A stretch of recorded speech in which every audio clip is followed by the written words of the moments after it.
Somos estudiantes de la licenciatura en Enfermería del Centro Universitario de Ciencias de la Salud y hoy les hablaremos sobre el sistema digestivo. El cuerpo humano es una máquina impecable. Para que funcione, cada parte es fundamental. Órganos y tejidos sincronizan sus movimientos a la perfección. Organizados en sistemas, el aparato digestivo es un sistema transformador. Descompone los alimentos para obtener los nutrientes y sean absorbidos por nuestro organismo. Ese es nuestro combustible, un proceso que comienza con cada alimento. Para observar y comprender la importancia del sistema digestivo, hay que definirlo, ya que el aparato digestivo puede considerarse como un tubo largo y continuo, que se prolonga con una entrada o boca y con una salida o ano, con áreas especializadas y con información directa procedente de los órganos asociados. Todos los alimentos que existen en nuestra vida diaria y naturaleza contienen sustancias químicas muy complejas.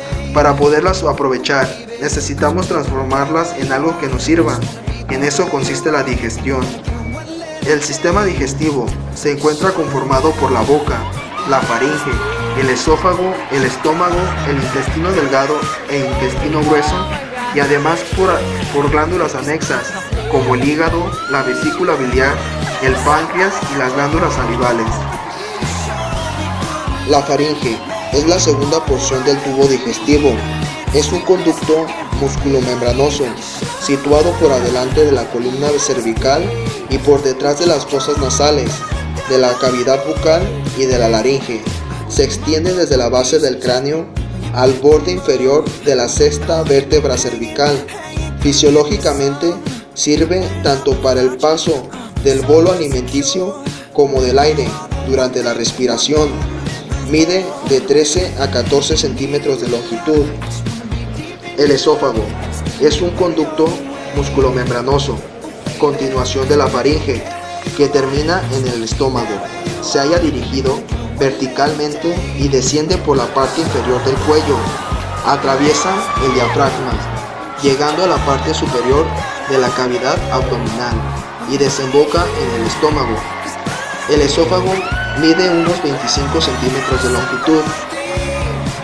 Durante la digestión del alimento se produce un movimiento que no permite la obstrucción de algún punto del trayecto. Para ello, los órganos del aparato digestivo realizan movimientos llamados movimientos peristálticos, que son contracciones y relajaciones de las paredes musculares, movimientos involuntarios. Esto quiere decir que se producen sin que nos demos cuenta. El estómago es la cuarta porción del tubo digestivo y está comprendida entre el esófago y el duodeno, con una capacidad de almacenamiento entre los 1000 y 1500 centímetros cúbicos, para después pasar al intestino delgado, donde el cuerpo absorbe la mayoría de los nutrientes que necesita para vivir. El intestino delgado es la porción del tubo digestivo comprendida entre la válvula pilórica y la válvula ileocecal. Tiene una longitud de 7 metros. De esta manera absorbe la mayoría de nutrientes. Todas aquellas sustancias del alimento que no fueron absorbidas en el intestino delgado llegan a la próxima estación, el intestino grueso. El intestino grueso es la porción terminal del tubo digestivo y se une al intestino delgado por medio de la válvula ileocecal. El intestino grueso se encuentra conformado por medio del ciego, el colon ascendente, el colon transverso, el colon iliopélvico, que se continúa con el recto, que a su vez termina en el ano. El intestino grueso se encarga de absorber toda agua que haya quedado en el quilo. En su interior se encuentra un conjunto de bacterias que forman la flora bacteriana. Se encargan de la fermentación de hidratos de carbono, intervienen en la síntesis de vitaminas, tienen funciones defensivas y absorción de distintos minerales. El páncreas es una glándula mixta de secreción interna y externa. Por la función exócrina es fundamental en el proceso de la digestión, ya que origina el jugo pancreático, una secreción de enzimas que es vertido a la segunda porción del duodeno por medio del conducto de Wilson para ayudar a la absorción de proteínas, de grasas y carbohidratos. De esta manera podríamos inferir que fisiológicamente la función principal del sistema digestivo es proporcionar al organismo agua, electrolitos y sustancias nutritivas en forma continua. Para ello, los alimentos deben ser transportados a lo largo del tubo digestivo a una velocidad que permita la digestión y la absorción. Hablando de las glándulas anexas que ayudan al desarrollo de la digestión de alimentos, se encuentran las glándulas salivales, que se encuentran colocadas fuera de la mucosa y se comunican con la cavidad bucal por medio de los canales excretores. Son un número de 3 por cada lado: parótida, submaxilar y sublingual. Cumplen la función defensiva, gustativa y digestiva. La función digestiva consiste en producir saliva, que humedece los alimentos para ayudar en el proceso de la masticación y deglución. El hígado es una glándula mixta, cuya secreción externa, la bilis, se invierte en la segunda porción del duodeno. El hígado está colocado inmediatamente por debajo del diafragma y por encima del estómago y de las asas del intestino delgado.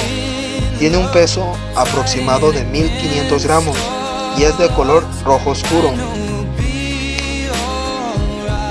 La vesícula biliar es un recipiente membranoso situado en la fosa cística debajo del hígado. Tiene una longitud de 10 centímetros y una anchura cuyo promedio puede variar de 3 a 4 centímetros. Esta almacena y concentra la bilis producida por el hígado. La bilis es liberada de la vesícula biliar en respuesta al alimento, especialmente a las grasas, que se encuentran en el intestino delgado, ya que origina el jugo pancreático, una secreción de enzimas que es vertido a la segunda porción del duodeno por medio del conducto de Wilson para ayudar a la absorción de proteínas, de grasas y carbohidratos.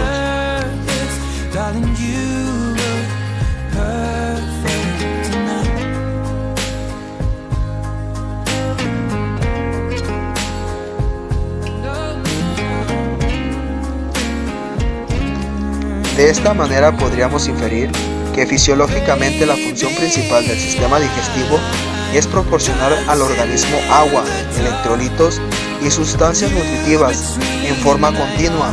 Para ello, los alimentos deben ser transportados a lo largo del tubo digestivo a una velocidad que permita la digestión y la absorción.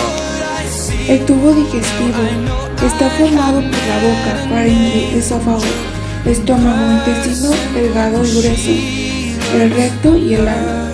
Está encargado del proceso de la digestión. Está constituido por 4 capas: mucosa, submucosa, muscular externa y serosa.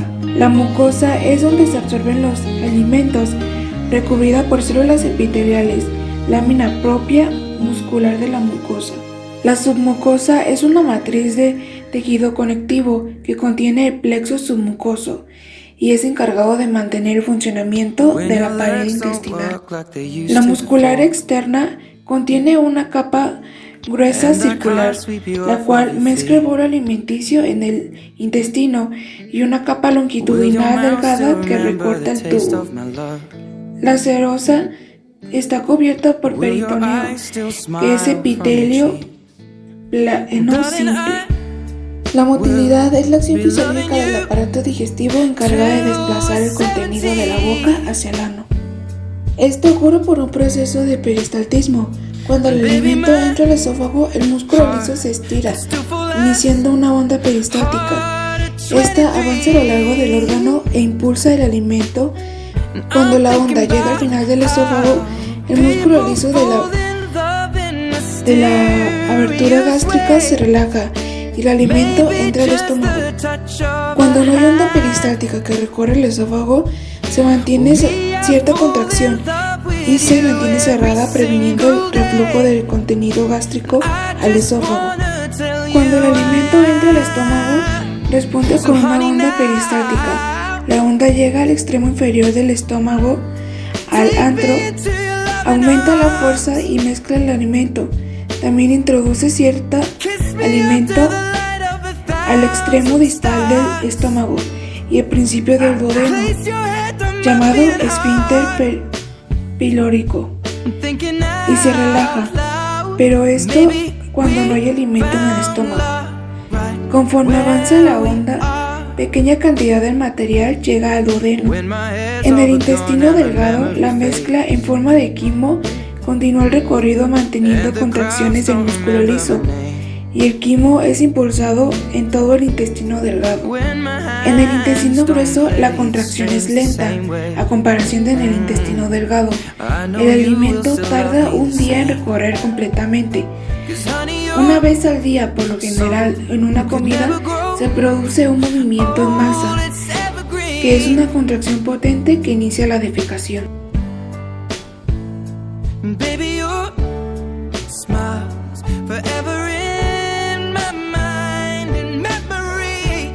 La apendicitis es una inflamación del apéndice que puede ocurrir por la obstrucción con materia fecal, torsión del órgano o de los vasos que irrigan, o sin razón evidente.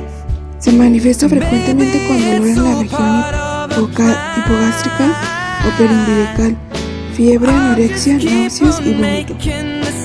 La colecititis es la inflamación aguda o crónica de la vesícula biliar. Por lo general es resultado de un cálculo biliar. Se manifiesta con dolor en el hipocondrio derecho, generalmente por una comida rica en grasa, cólico, náusea, vómito, escalofrío, febrícula e ictericia. La enfermedad de Hirschsprung es la afección del intestino grueso que produce dificultades para defecar. La colitis ulcerosa es la enfermedad inflamatoria del recto y el colon que afecta toda la capa mucosa del intestino grueso. Se manifiesta por diarrea sanguinolenta, fiebre, pérdida de peso y heces fétidas. Hormonas del aparato digestivo. Las principales hormonas que se encuentran en el aparato digestivo son las siguientes. El estómago como órgano produce gastrina, que es una secreción de ácido gástrico por las células parietales. Como segunda hormona produce grelina. Esta hormona estimula el apetito, la secreción de somatotropina de la adenohipófisis. Como tercera hormona produce neuropéptidos, que incrementa la ingesta de alimentos y disminuye la actividad física. Como cuarta hormona, produce somatostatinas, que suprime la liberación de gastrina, colecistocinina y más hormonas importantes en la digestión. El segundo órgano productor de hormonas es el páncreas, que como primera hormona produce insulina. Esta disminuye los niveles de glucosa en la sangre.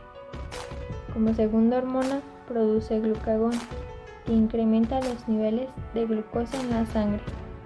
Como tercera hormona produce somatostatina, que inhibe la liberación de insulina y de glucagón. Como cuarta hormona produce polipéptido pancreático, que autorregula la función secretora pancreática. El tercer órgano productor de hormonas es el riñón, que produce renina. Esta activa el sistema de renina-angiotensina-aldosterona. La segunda hormona que produce es eritropoyetina, que estimula la producción de eritrocitos.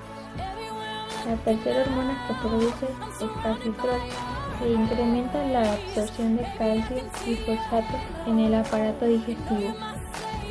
La cuarta hormona que produce es trombopoyetina, que estimula la producción de plaquetas. La quinta hormona que produce es histamina. Esta estimula la secreción de ácido gástrico. La sexta hormona que produce es endotelina, que que produce la contracción del músculo liso estomacal del duodeno. Este produce secretina, que segrega bicarbonato desde el hígado, páncreas y glándulas de Brunner duodenales. La segunda hormona que produce es colecitoquinina, que su función consiste en la liberación de enzimas digestivas desde el páncreas. El quinto órgano productor de hormonas es el hígado, que como primera hormona produce el factor de crecimiento insulínico. Se produce efectos reguladores similares a la insulina que modulan el crecimiento celular y el crecimiento corporal. Como segunda hormona producen angiotensinógeno y angiotensina. Se produce vasoconstricción. Como tercera hormona produce trombopoyetina, que estimula la producción de plaquetas. Fisiopatologías del aparato digestivo. Existen muchos trastornos del aparato digestivo, entre los que se encuentran los siguientes. 1. Anorexia. La anorexia se define como la pérdida de hambre o del deseo del alimento. A menudo ocurre como síntoma junto a otras alteraciones gastrointestinales. 2. Náuseas.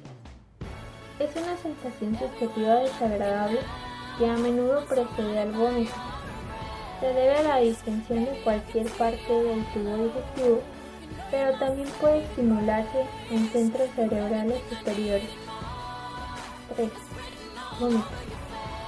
Es el vaciamiento rápido del contenido gástrico por el esófago y hacia la boca se refiere como vómito. 4. Diarrea. Es el aumento del contenido líquido y la frecuencia de las evacuaciones intestinales. 5. Estreñimiento. Se define como la defecación de escasa cantidad, difícil e infrecuente. 6. Peritonitis. Es la inflamación del peritoneo, una membrana que recubre la cavidad abdominal. 7. Úlcera péptica. Se refiere a una erosión de la capa mucosa en cualquier parte del tubo digestivo. 8. Enfermedad intestinal inflamatoria. Es una enfermedad autoinmunitaria de causa desconocida con activación extensa de citocinas proinflamatorias que contribuyen a la cicatrización e inflamación del tejido. 9. Enfermedad de Crohn, también conocida como enteritis regional, es una enfermedad inflamatoria del intestino caracterizada por la inflamación de todas las capas del tubo digestivo.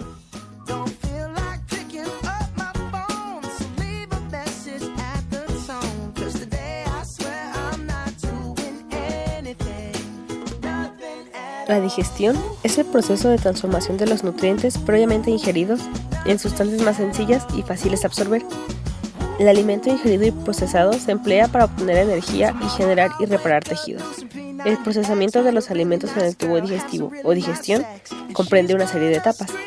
La digestión comienza en la boca, con la masticación, la cual no solo disgrega los alimentos en pequeñas partículas mezclándolas con la saliva y enzimas, sino también actúa enviando un mensaje señalizador al organismo para que se prepare para comenzar el proceso digestivo. La saliva, segregada por las glándulas salivales, se mezcla con el alimento facilitando la masticación.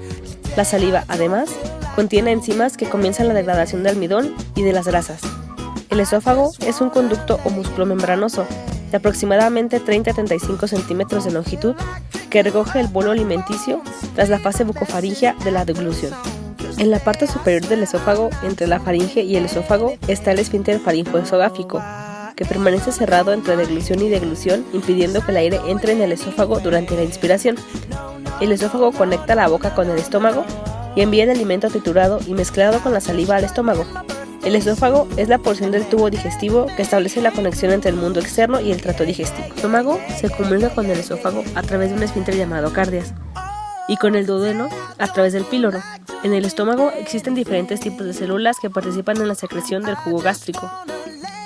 El jugo gástrico es el responsable de la primera degradación que van a sufrir los nutrientes incluidos en el bolo alimenticio. La parte de la digestión que se realiza en el estómago se denomina fase gástrica de la digestión. El estómago es el primer lugar donde las proteínas se degradan en pequeños péptidos. El fundus y el cuerpo son partes del estómago donde se almacena el alimento antes de que sea enviado al intestino. Cuando el alimento alcanza esta zona, la mucosa que tapiza la superficie del fundus produce ácido clorhídrico, generando un medio ácido fundamental para destruir las toxinas y bacterias del alimento, como también para iniciar la degradación de las proteínas. El antro, la parte inferior del estómago, contiene un mecanismo sensor denominado gastrina, para regular el nivel de ácido producido en el cuerpo del estómago, y es el lugar donde la amplitud de las contracciones del estómago son mayores para dividir el bolo alimenticio en pequeñas porciones que puedan atravesar el píloro. El antro controla también el vaciado del estómago en el intestino a través del esfínter pilórico. De esta manera, el alimento es enviado al intestino de manera controlada. La mezcla alimento-enzimas que abandona el estómago se denomina quimo. El movimiento del quimo a través del píloro estimula al intestino a liberar las hormonas secretina y colecistoquinina, que envían una señal al páncreas para liberar el jugo pancreático en el interior del lumen del duodeno, el primer segmento del intestino delgado. En el intestino delgado tiene lugar la verdadera digestión de los alimentos en componentes elementales aptos para su absorción, y para ello es fundamental la participación de la bilis, el jugo pancreático, que contiene la amilasa, lipasa y tripsina, y el propio jugo intestinal secretado por las células intestinales. El intestino delgado se extiende desde el estómago hasta el colon.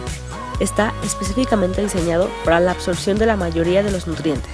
Está constituido por 3 tramos: duodeno, yeyuno e ilion.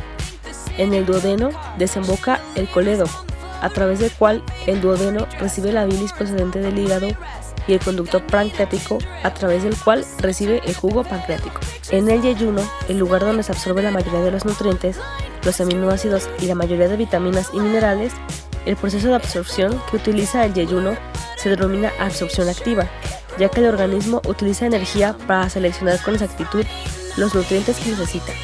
Estos nutrientes son transportados mediante canales o transportadores proteicos a través de las paredes celulares del yeyuno, y así se incorporan a la vena porta, la cual los transporta al hígado.